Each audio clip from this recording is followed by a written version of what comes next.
അമ്പലത്തിന്റെ അകത്ത് ഒരു കുളമുണ്ട്. ആ കുളത്തിൽ കുളി കഴിഞ്ഞ് എന്നാലും സ്ത്രീകൾ മുങ്ങിക്കുളിച്ച് സ്ത്രീകളുടെ ശരീരം കൃത്യമായി അമ്പലത്തിലെ ആളുകൾക്ക് കാണുന്ന പോലെ പ്രകടിപ്പിക്കണം. അതാണ് ഇവരുടെ അഭ്യാസം. പറഞ്ഞതാരാ?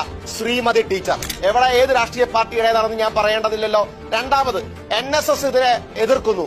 NSS മാടമ്പികളുടെ കൂടെ പോകേണ്ട ഗതികേടൊന്നും CPM-നില്ല. മാടമ്പിത്തരമൊക്കെ കയ്യിൽ വെച്ചാൽ മതി. പറഞ്ഞതാരാണ്? കോടിയേരി ബാലകൃഷ്ണൻ. പുനഃപരിശോധനാ ഹർജിയെക്കുറിച്ച് ഞങ്ങൾ ഇപ്പൊ ആലോചിക്കുന്നില്ല. അങ്ങനെ ഒരു തീരുമാനവുമില്ല.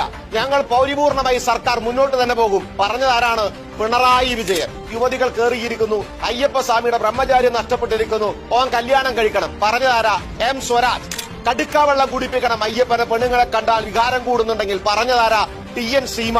അതേപോലെ തന്നെ 10,000 പേരിരിക്കുന്ന കല്യാണത്തിൽ ഒരുതൻ അടിവസ്ത്രം ഇടാതെ വന്ന് കൈയോണ്ടും കാലോണ്ടും കലാശം കാണിക്കുന്ന പൂജാരി പ്രവർത്തനം, അവനെയൊക്കെ അടിക്കുകയാണ് വേണ്ടത്. പറഞ്ഞതാരാണ്? K സുധാകരൻ, CPM-ന്റെ. രണ്ടാമത് പറഞ്ഞത് എന്താണ്?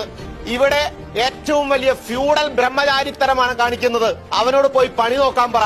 ഇവിടെ ഇറങ്ങിപ്പോകുന്നവർ ഇറങ്ങിപ്പോകും, കയറേണ്ടവർ കയറും. പറഞ്ഞതാരാ? വീണ്ടും സുധാകരൻ. ഇതൊക്കെ പറഞ്ഞ കമ്മ്യൂണിസ്റ്റ് പാർട്ടിയുടെ നേതാക്കന്മാരാണ് അയ്യപ്പ ഭക്തിമൂത്ത് അയ്യപ്പ സംഗമം നടത്താൻ പോകുന്നുവെങ്കിൽ ഇവരുടെ ഇരട്ടത്താപ്പിനെ മനസ്സിലാക്കിക്കൂടെ? ഈ ഇരട്ടത്താപ്പ് ചോദ്യം ചെയ്യാൻ, ഈ കള്ളത്തരം ചോദ്യം ചെയ്യാൻ BJP-ക്കും സംഘപരിവാറിനും മാത്രമാണ് അവകാശമുള്ളത്. അരൂപേ, ഒരു സംശയമില്ല. അവരാ അടികൊണ്ടത്. ആ അമ്മമാരാണ് പോലീസുകാർ അറസ്റ്റ് ചെയ്തത്. ആ പാവം BJP-ക്കാരാണ് ജയിലുകളിൽ കിടന്നത്. ഒരു സംശയവും വേണ്ട നിങ്ങൾക്ക്. ഇവർ നടത്തിയ ഈ സകലതര വേട്ടത്തരങ്ങളൊക്കെ എതിർത്തത് അവരാണ്.